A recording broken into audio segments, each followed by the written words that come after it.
أنوارهم وعلومهم ونفحاتهم وخصوصيتهم وكراماتهم بالقبول إلى حضرة النبي سيدنا محمد صلى الله عليه وسلم. شلم الفاتحة. أعوذ بالله من الشيطان الرجيم. بسم الله الرحمن الرحيم. الحمد لله رب العالمين الرحمن الرحيم مالك يوم الدين إياك نعبد وإياك نستعين اهدنا الصراط المستقيم صراط الذين أنعمت عليهم غير المغضوب عليهم ولا الضالين. أعوذ بالله من الشيطان الرجيم. بسم الله الرحمن الرحيم. الحمد لله رب العالمين اللهم صل وسلم على سيدنا محمد صلاة تخرجنا بها من ظلمات الوهم وتكرمنا بنور الفهم وتوضح لنا ما أشكل حتى يفهم إنك أنت تعلم ولا نعلم إنك أنت علام الغيوب. اللهم صل وسلم وبارك على سيدنا محمد وآله نور المذهب للنسيان بنوره في كل لمحة نفس عدد ما وسعه علم الله. وافتح لنا أبواب العلم وزينا بالأخلاق الحسنة والحلم. اللهم نور قلوبنا بنور هدايتك كما نورت السماوات والأرض أبدا برحمتك يا أرحم الراحمين. رب اشرح لي صدري ويسر لي أمري واحلل عقدة من لساني يفقهوا قولي. يا فتاح يا رزاق يا عالم الغيب والشهادة وافتح علينا فتوح العارفين واجعلنا من العلماء العاملين ولا حول ولا قوة إلا بالله العلي العظيم. نويت التعلم والتعليم والتذكر والتذكير النفع والانتفاع والإفادة والاستفادة حتى تمسك بكتاب الله سنة رسوله والدعاء على الهدى والدلالة على الخير ابتغاء جل مرضاته وقربه وثوابه سبحانه وتعالى. قال المؤلف رحمه الله تعالى حفظه الله تعالى نفعنا بعلم في الدارين آمين إلى أن قال يندب تأخير الصلاة. Di antara sunnah-sunnah mentakhirkan atau menunda salat. Sambungan pengajian pertemuan yang telah lalu.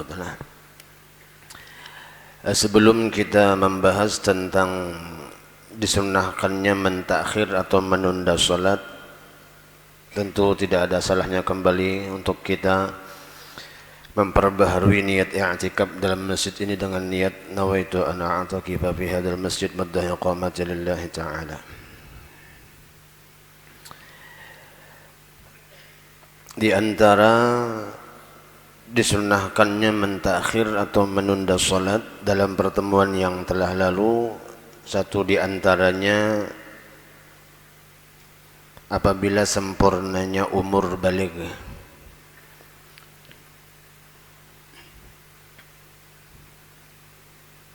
Di pertengahan waktu salat. Kemudian yang kedua, liman ghalabahun naum ma'a sa'atil waqti. Bagi orang yang belimpatan ngantuknya dengan syarat disertai dengan masih panjangnya waktu. Kemudian yang ketiga,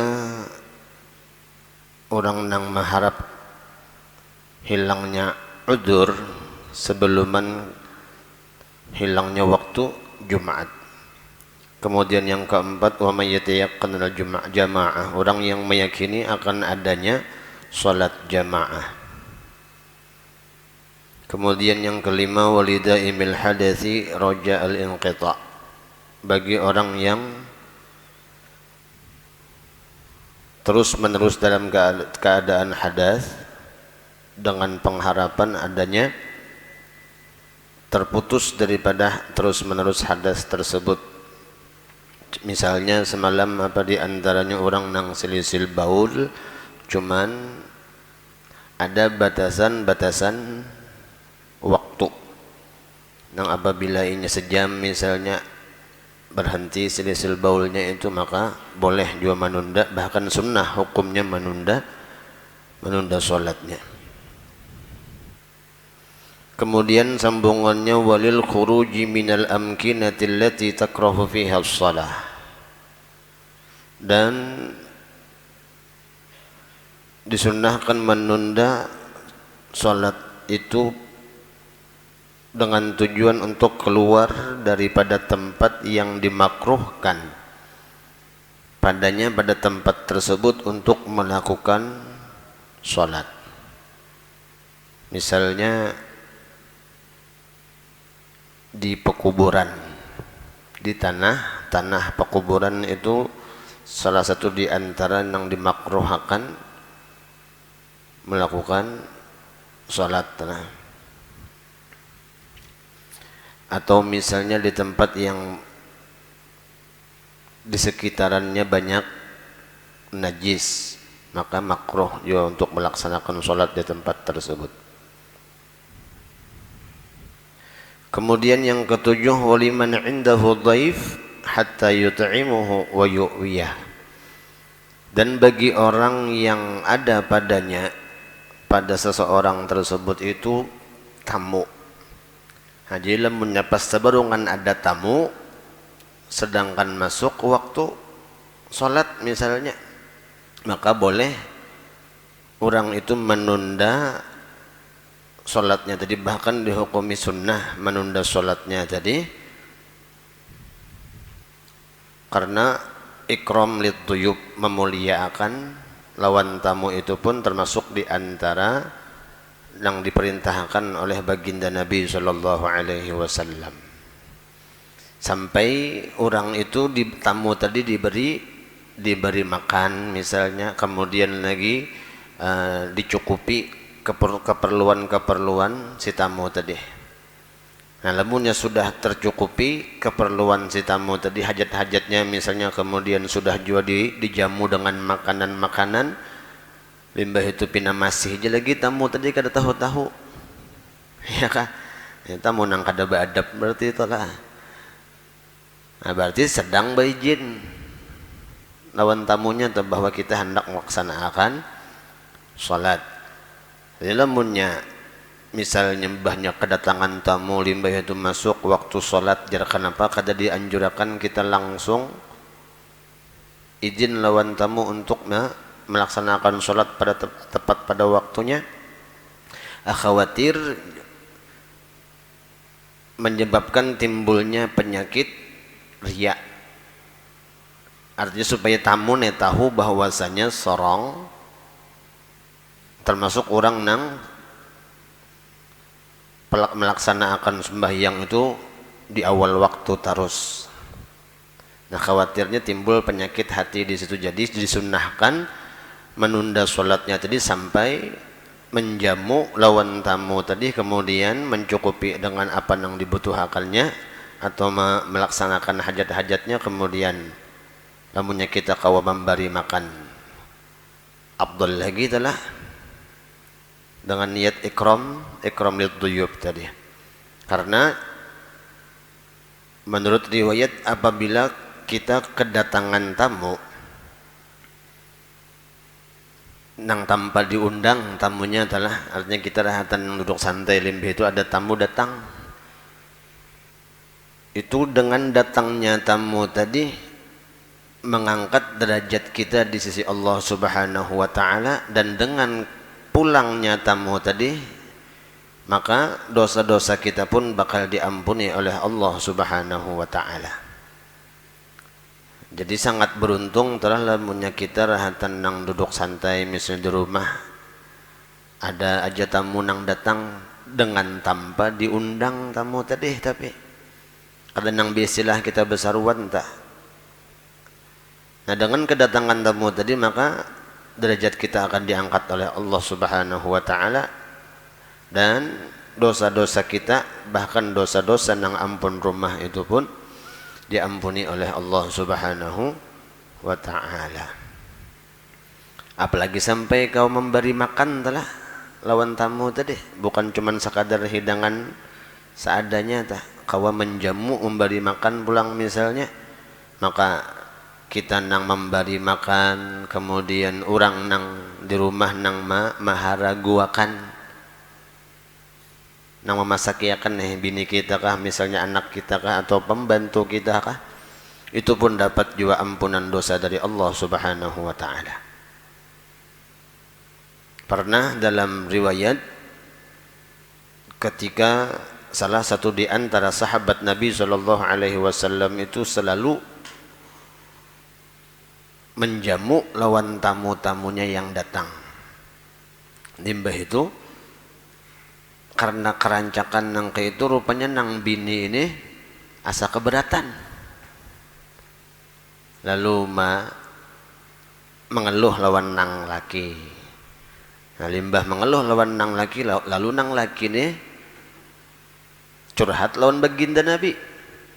Artinya bahwasanya bininya ini merasa keberatan ketika sang suami tadi menerima tamu dan menjamu lawan tamu-tamunya tadi. Jadi ujar baginda Nabi SAW, kayak apa seandainya habarkan kepada istrimu bahwasanya seandainya aku yang datang kayak apa? Oh pasti jeneng laki istri ulun himong. Ya sudah jadi Nabi kena aku yang belang ke rumah. Subhanallah, limbah Nabi belang lalu dijamu semampunya oleh oleh sahabat lawan istrinya tadi. Nah, limbah sudah baginda Nabi keluar pada rumah, nang bini tadi hendak mengantarkan jo 4 keluar. Melihat dibukakan hijab, melihat binatang-binatang buas yang ada di sekitaran rumahnya itu 4 keluar menggiring lawan baginda Nabi SAW. Terkejut tenang bin ini. Nah, jadi ujar baginda Nabi, tahukah engkau bahwasanya ketika sepulangnya tamu dari rumah itu bakal mengangkat bala musibah yang ada di rumah tersebut. Jadi di samping ampunan dosa diberikan oleh Allah Subhanahu wa taala kepada si tuan rumah tadi, bala musibah pun bakal diangkat oleh Allah Subhanahu wa taala. Jadi keuntungan telah bagi orang nang rancak kedatangan tamu.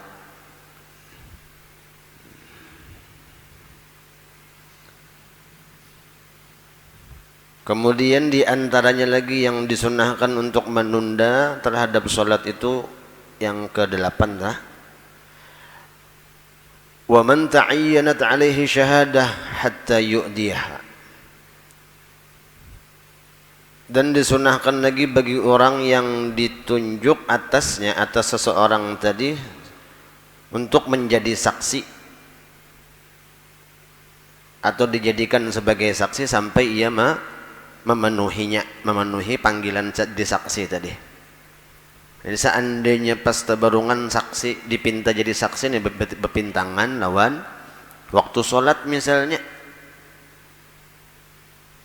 maka disunahkan juga dulu melaksanakan penyaksiannya tersebut tadi, hanyar limbah itu melakukan atau melaksanakan sholat. Kemudian lagi di antara sunnah menunda sholat itu wa indal ghadabi, ketika dalam keadaan marah, lamun nyarahatan nang sarik misalnya, emosinya lagi naik, maka sunnah juga dulu menunda lawan sholat tadi, meredakan lawan amarahnya tadi. Karena jelas lamunnya orang nang lagi rahatan sarik itu apabila dipaksakan untuk melakukan sholat, otomatis kada bakal mendapatkan kekhusyuan dalam sholat.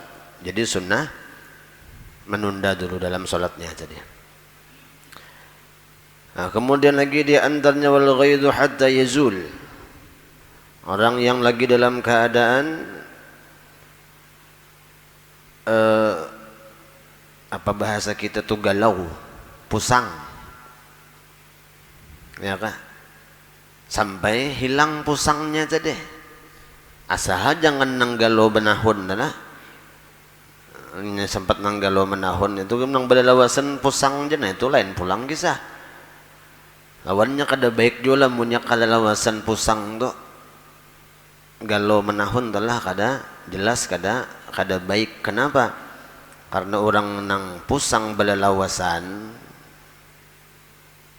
nang hatinya kada mau tenang balalawasan itu berarti seolah-olah ini itu kada menerima lawan ketentuan Allah Subhanahu wa ta'ala.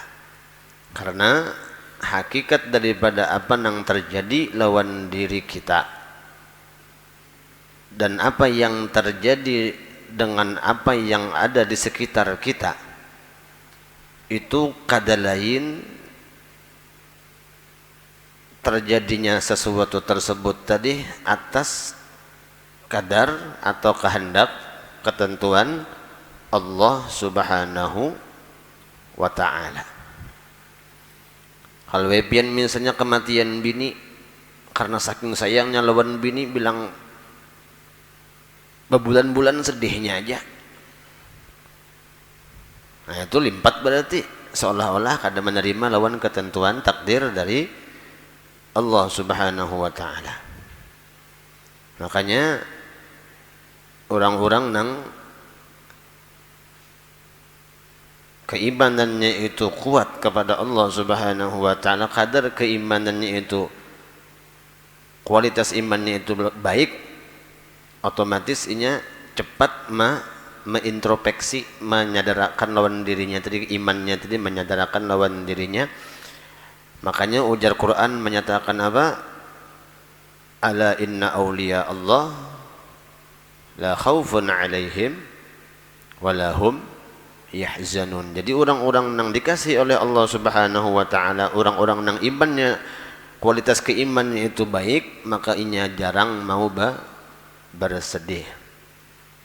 Artinya ya seandainya ada musibah sedih wajar, cuman kadang kada berkepanjangan telah sedihnya. Rasulullah gen waktu kematian Sayyidina Ibrahim, putra salah satu di antara putra beliau, ketika Nabi menyambut jenazahnya untuk dimakamkan, menangis Nabi. Cuman tangisan sekedar untuk menyatakan kesedihan, dan itu kemanusiaan, manusiawi istilahnya. Bahkan di antara sahabat menanyakan kepada baginda Nabi, wahai baginda Rasul, apakah engkau tidak menerima dengan ketentuan Allah atas wafatnya putramu ini? Jar Nabi, bukan berarti menangisnya aku ini tidak menerima dengan ketentuan Allah, ini manusiawi, kesedihan yang timbul dari sifat manusia. Karena apa? Karena maklum ditinggal wafat oleh putranya, jadi wajar, cuman asal jangan nang berkepanjangan tadi. Alamunnya orang nang berkepanjangan kada menerima lawan ketentuan Allah Ta'ala tadi, sedihnya berkepanjangan tadi seolah-olah kada menerima dengan ketentuan Allah. Dan dalam hadis kursi Allah menyatakan di antaranya apa? Man lam yarda biqada'i falyaltamis rabban siwa'i. Jadi Allah Subhanahu wa ta'ala dalam hadis kursinya menyatakan, barang siapa yang tidak ridha dengan ketentuanku, maka hendaklah ia mencari Tuhan selain aku, ujar Allah Subhanahu wa ta'ala. Jadi sedih boleh, cuman jangan berkepanjangan. Nah, di antara obat gundah, obat galau, Quran menyatakan ala bidzikrillah tatmainnul qulub. Ketahuilah, ujar Allah Subhanahu wa ta'ala dalam Al-Quran menyatakan bahwasanya untuk menenangkan hati itu dengan berzikir kepada Allah.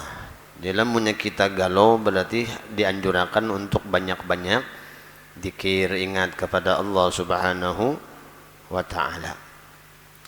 Jangan banyak galau posting di status WA, ya kah? Orang WA ini kan kadang-kadang bisa kayak itu, banyak bina pusang status di andak, bilang hendak sealam maya tahu galaunya seorang telah. Jadi hatan nang galau tadi pun dianjurkan juga untuk menunda sembahyangnya supaya ada kekhusyuan dalam solat telah. Kemudian lagi di antara sunnah menunda solat itu, wa may yu'nisu maridan yastauhish bi firaqihi. Dan bagi orang yang menunggu orang nang garing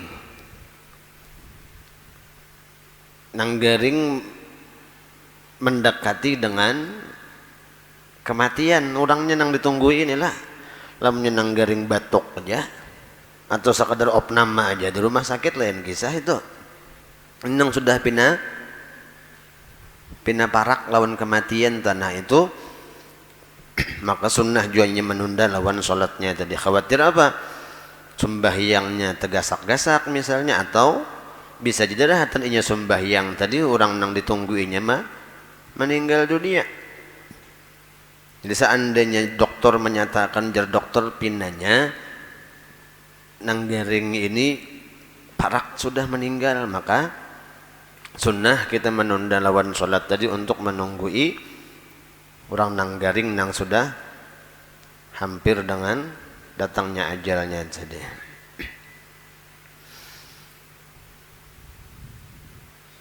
Kemudian lagi di antara sunnah untuk menunda sholat itu wa khaifa 'alal ma'sum, dan khawatir untuk tidak mendapatkan kesempurnaan dalam sholat.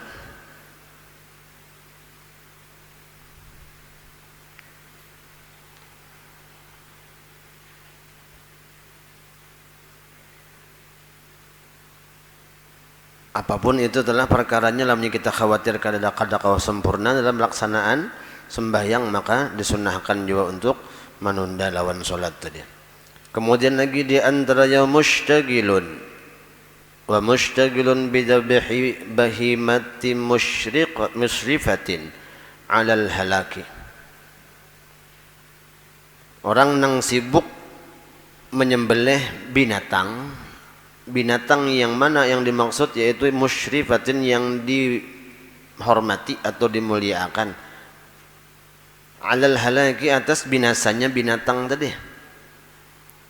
Kalau misalnya pas sebarungan kena wabah garingan ayam,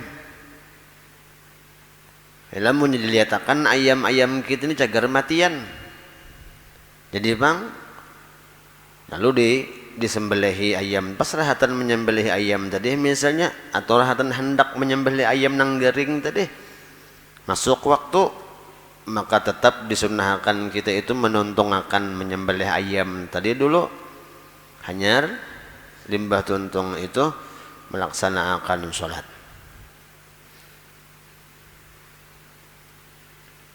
Karena khawatir binasa binatangnya tadi, habis matian jadi bangkai telah.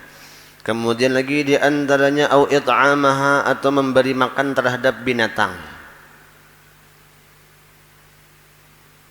Misalnya bisukan kadi ingat tamakani lawan binatang haraguan kita nih. Kenapa mbah sudah masuk waktu zuhur hanya kaganangan, astagfirullah, kadi ingat tu umpani lawan binatang haraguan di kurungan, sedangkan masuk sudah waktu zuhur. Nah maka sunnah inya itu menunda sedikit waktu zuhurnya tadi untuk memberi makani binatang haraguannya tadi.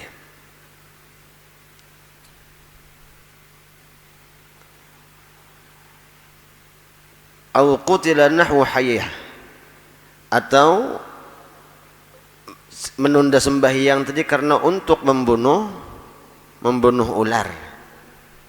Karena salah satu di antara binatang nang sunnah dimatii atau dibunuh itu ular atalah. Termasuk di antaranya lagi binatang nang sunnah dimatii tikus, kalajengking nang hitungannya apa, nang babisa, nang mengkhawatirkan lawan, membinasakan lawan kita, maka sunnah dimati. Termasuk di antaranya cacak itu sunnah juga dibunuh. Dan apabila hendak memati lawan binatang nang disunnahkan membunuh ini, usahakan kalau bisa sekali pukul langsung mati. Karena semakin banyak pukulan maka semakin mengurangi lawan pahala. Nah itu bedanya lah. Kalau untuk membunuh binatang nang sunnah dibunuh nih, usahakan sekali pukul langsung mati. Lamunnya makin banyak pukulannya maka makin berkurang ganjaran pahalanya. Kenapa? Karena ada unsur penyiksaan terhadap binatang tadi. Nah, itu hebatnya Islam telah saking menjaganya sampai-sampai terhadap binatang juga. Kenapa jadi cacak sunnah dibunuh? Apakah karena rancak behera di masjid atau dilanggar? Hah? Menurut riwayat, cacak itu jadi sunnah dibunuh karena ada niat kada baik dari cacak itu ketika Nabi Allah Ibrahim dilempar oleh Raja Namrud ke dalam api. Niat cacak tadi meniup lawan api tadi supaya mau benyarak. Padahal seapa ada tiupan cacak itu. Tapi karena niatnya nang kada baik tadi, maka dicatat oleh Allah Subhanahu wa taala. Lalu disunnahkan juga untuk dibunuh. Nah, lain halnya lawan kodok. Kodok itu malah makruh dibunuh. Kenapa? Sebab karena kejadian waktu Nabiullah Ibrahim hendak dilemparkan Raja Namrud ke tumpukan api itu, kodok ini ada niat inya hendak memajahiyakan lawan api tadi. Padahal seapa ada kemampuan kodok itu untuk tapi karena niat baiknya kodok tadi hendak menolongi Nabiullah Ibrahim, ada tujuan hendak memajahiyakan lawan api, maka menurut riwayat itu tadi makruh kodok itu dibunuh. Alamunnya diulah umpan pang kayak apa? Sedangkan memukul yang disunnahkan jadi dianjurkan sekali pukul langsung mati. Nah kayak apa lawan kodok nang dicocok tapi kada dimatii? Maka sebahagian ulama kita ada nang melarang karena ada unsur penyiksaan terhadap kodok tadi. Dan kadang-kadang kita dari sistem mendapatkan kodoknya aja telah kada sesuai syariat. Kenapa? Karena berjual bertukar lawan kodok. Sedangkan tukar jual kodok itu hukumnya haram. Jadi sudah sistem tukar jualnya kada sesuai, tersalah dosa sudah hukumnya. Kemudian lagi pulang menyiksa pulang lawan kodok tadi. Sebagian ulama melarang itu dan mengharamkan hal itu. Jadi kia apa jar bebuhan paunjunan, cari cara lain nang sekira kada menyiksa lawan kodok kayak apa. Nah hendak nyaman, duit nukar kodoknya tukarakan ke iwak langsung. Ya kan? Kadang alih. Nya nu jar bebuhan paunjunan nang larang tu jerojotnya. Ya kan? Yalah mun menjerojot jo bos ya kadada. Ala kulli hal tah. Nyakawa ganti lawan nang lain umpannya tah. Supaya jangan sampai menyiksa. Coba seandainya dibalik keadaan inya dipintangan, kita nang merasakan kayak apa kira-kira yuk? Kan di antara anjuran-anjuran ulama kita itu lamunnya kita kada hendak disakiti orang jangan menyakiti ke orang. Lamunnya kita kada hendak disambati orang jangan menyambati orang. Lamunnya kita hendak jangan kada hendak dizolimi orang, maka jangan menzolimi lawan orang. Ya kan? Nah, itu diantaranya telah menyakit. Sisa di seandainya kita mau memikirkan di balik keadaannya itu kayak apa kira-kira kita. Pastinya jelas kadanya nyaman dan dicocok di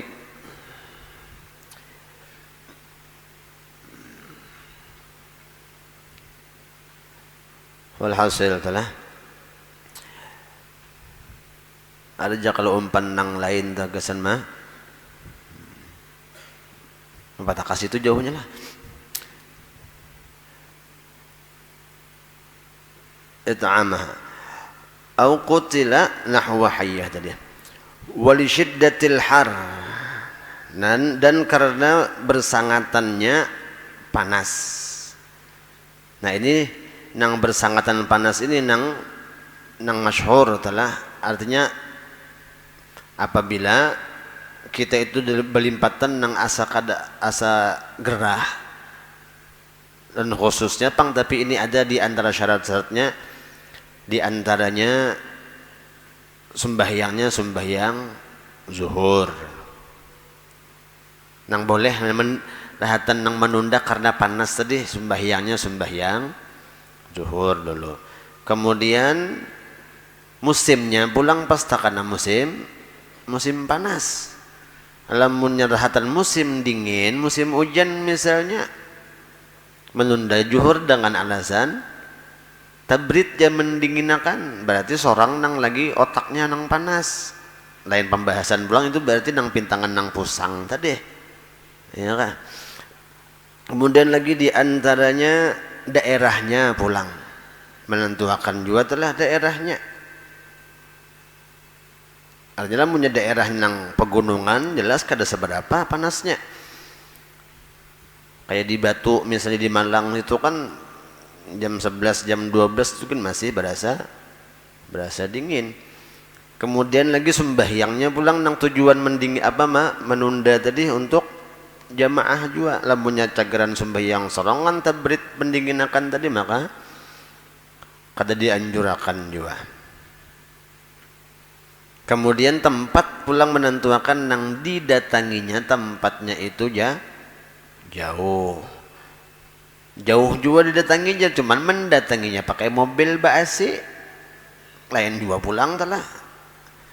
Jadi pintangan nang syarat menunda lawan sembahyang tadi, pintangan zuhur waktunya karena untuk tabrid. Memang disunahkan tabrid itu, bahkan baginda Nabi pun kadang-kadang bisa menunda lawan sembahyang zuhur itu untuk mendapatkan kekhusyuan dalam sholatnya tadi. Wal syiddatil har walir ramyi zahran wal maghrib bi Muzdalifah. Nah nang dua ini bagi orang nang bahaji adalah bolehnya menunda sembahyangnya karena hendak melempar zumrah pada waktu zuhur. Kemudian lagi karena untuk menuju Muzdalifah, itu bubuhan nang di sana di Mekah atau nang pelaksanaan ibadah haji. Ya, mudah-mudahan nang tertunda berangkat hajinya tahun ini kawatulak. Ya sekalipun mungkin pemerintah menaikkan beberapa kali lipat telah biayanya, tapi ini dasar ada panggilannya.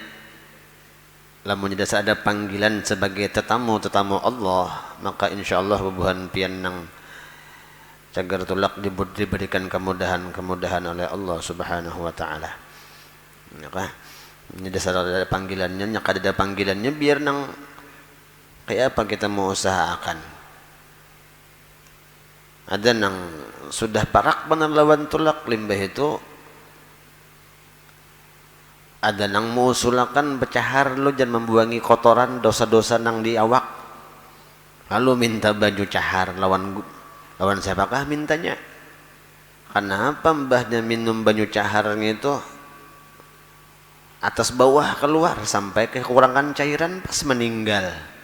Inna lillahi wa inna ilaihi raji'un. Dasar kada sampai panggilannya adalah ada kawai.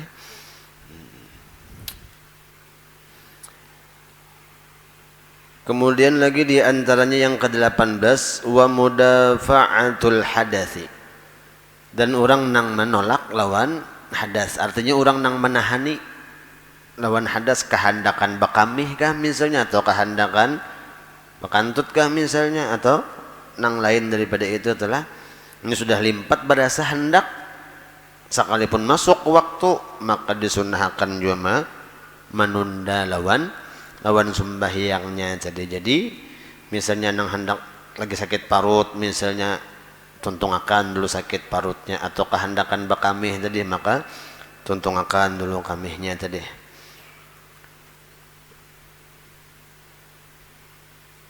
Walitawafanit ta'am, walitawaqanit ta'am.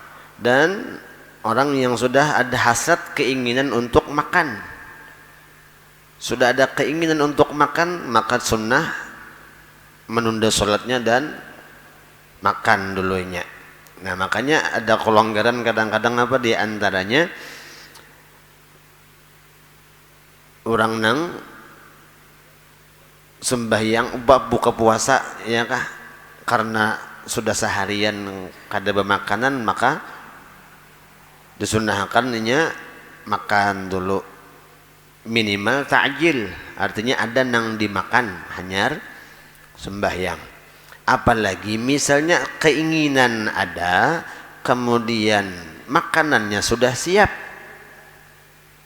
Keinginan kita nih hendak makan ada, makanannya sudah siap pulang, maka disunahkan menunda lawan sholatnya tadi, kemudian ini makan dulu. Karena apa? Karena lebih baik makan ingat sholat daripada sholat ingat makan. Tapi ini dengan keadaan tertentu lah, apabila sudah ada keinginan untuk makan. Lamunnya belum ada keinginan, berarti tetap dianjurkan sembahyang di awal waktu. Nah jangan peribahasa tadi, kaidah tadi dipakai gasan, lebih baik berokok ingat sembahyang daripada sembahyang ingat rokok. Lain kisah itulah, lain kisah pulang itu. Pintangan makan tadi. Wa tayaqqanal ma akhirahu, dan meyakini bahwasanya akan adanya air di penghujung waktu sholat tadi. Asal orang yang hendak melaksanakan sholat di awal waktu tadi dengan keadaan tayammum. Hanyalah munyinya bertayammum asalnya, cuman asa yakin cagar ada banyu nang datang, karena tahu jadwal orang nang berjual banyu kah misalnya di musim kemarau telah. Hanya ini yakin di akhir-akhir waktu sembahyang itu masih sempat sembahyang, jadi kemudian ada air, ada banyu nang cagar didapatnya, maka boleh juga menunda lawan sembahyangnya. Jadi itu yang ke-20. Masih ada sisa 7 lagi. Ya kah? Ya kan 27 bahasannya semalam nang sunnah menunda lawan sembahyang ini. Tarusakan kah? Isyraq kah sudah? Isyraq. Karena pula insyaallah mudah-mudahan panjang umur adalah sehat walafiat, disampaikan sampai ke bulan Ramadan dan ditambah kualitas ibadah kita, dan mudah-mudahan segala amal ibadah kita pun diterima oleh Allah Subhanahu wa taala, dilipat gandakan oleh Allah Subhanahu wa taala. Amin amin ya rabbal alamin. Wallahu alam. Nisfu Sya'ban jatuhnya apakah malam Jumat atau malam Sabtu masih belum ada kepastian. Kalau menurut kalender malam Jumat, cuman Rajab semalam nah asalnya hari Rabu tak hari Kamis. Nah jadi supaya jangan beganangan malam Jumat menandak 4 kalender misalnya, tetap beramalan dengan amalan-amalan yang dianjurkan pada malam nisfu Sya'ban. Malam Sabtunya usahakan ke itu juga pulang. Dan syukur-syukur setiap malam di bulan Sya'ban ini kita kaum menghidupkan malam-malam dengan ibadah kepada Allah Subhanahu wa taala, terkhusus di antaranya memperbanyak sholawat kepada baginda Nabi sallallahu alaihi wasallam. Kenapa? Karena Sya'ban syahri, ujar baginda Nabi, bulan Sya'ban itu adalah bulanku. Jadi usahakan tetap memperbanyak ibadah, dan ya minimal lah seandainya kita malam Jumat mengadakan di masjid, misalnya malam Sabtunya paling kada benar ada juga nang kita baca sekalipun cuman 1 kali Yasin, dan niat jangan kada ingat juga diniati sebagaimana kita niat di malam Jumat, sekalipun pribadi masing-masing nang melaksanakannya. Kalau tanggalan nang dipakai itu kada sesuai lawan ru'yatul hilalnya. Nah, jadi anjurannya bang, cuman kalau untuk wilayah Hadramaut menurut hitungan tanggalan yang disampaikan bubuhan di sana itu malam Jumat, malam nisfu Sya'bannya, sesuai lawan kalender kita di sini. Adapun masalah ru'yah kada ada kabar dari pemerintah. Jadi itu aja tah yang disampaikan, mudah-mudahan ada manfaatnya khususnya lawan pribadi ulun kau ma'amalakan, dan mudah-mudahan dengan berkat kita hadir di majelis ilmu segala dosa dan kesalahan kita, dosa dan kesalahan kedua orang tua kita, guru-guru kita, jiran tetangga kita, dan seluruh kaum muslimin diampuni oleh Allah Subhanahu wa taala zahir batin seumur hidup. Dan mudah-mudahan dengan berkat kita hadir di majelis ilmu segala hajat-hajat kita, hajat kedua orang tua kita, hajat guru-guru kita dan pernah berjasa dan berhajat lawan kita pun dikabulkan oleh Allah Subhanahu wa taala, baik hajat dunia ataupun hajat-hajat akhirat. Dan mudah-mudahan kita diberikan rezeki yang berlimpah serta barokah sehingga bisa ziarah ke makam Rasulullah, baik menurut ibadah haji atau ibadah umrah. Dan mudah-mudahan kita seberataan, kita sekeluarga khususnya, dan seluruh kaum muslimin selalu diberikan iman yang sempurna, mati membawa iman, dapat mengucap kalimat la ilaha illallah di akhir hayat, masuk syurga bighairi hisab, berkumpul bersama dengan baginda Rasulullah dalam syurga. Amin ya rabbal alamin. Ala hadhihi niyyah salihah bil qabul wa ila hadratin nabi sayyidina Muhammadin sallallahu alaihi wasallam. Shallamul Fatihah. A'udzu billahi minasyaitonir rajim. Bismillahirrahmanirrahim. Alhamdulillah rabbil alamin arrahmanir rahim maliki yaumiddin iyyaka na'budu wa iyyaka nasta'in ihdinas siratal mustaqim siratal ladzina an'amta 'alaihim ghairil maghdubi 'alaihim waladdallin. Rabbana ighfir li walidayya wal mu'minina amin. بسم الله الرحمن الرحيم الحمد لله رب العالمين ربنا انفعنا بما علمتنا ربي علمنا الذي ينفعنا ربي فقهنا وفقه أهلنا وقربات لنا في ديننا مع قدر سوى ذكر ربي وفقنا ووفقهم لما ترتضي قولا وفعلا كرما وارزق الكل حلالا دائما وأخل أتقياء علما نحظى بالخير ونكفى كل شر ربنا أصلح لنا كل شؤون وأقر بالرضا منك العيون وقض عنا ربنا كل الديون قبل أن تأتينا رسل المن نغفر واستر أن تكرم من ستر وصلاة الله تغش المصطفى من الحق دعانا والوفى بكتابه في للناس الشفاء وعلى الآل الكرام الشرف وعلى صحب المصابح الغرر. اللهم اهدنا بهداك وجعلنا ممن يسارع في رضاك ولا تولينا وليا سواك ولا تجعلنا ممن خالف أمرك وعصاك. وحسبنا الله نعم الوكيل ولا حول ولا قوة إلا بالله العلي العظيم. صلى الله على سيدنا محمد النبي الأمي وعلى آله وصحبه وسلم. الحمد لله رب العالمين. سبحانك اللهم وبحمدك أشهد أن لا إله إلا أنت أستغفرك وأتوب إليك. Ampun maaf, minta halal, minta ridha.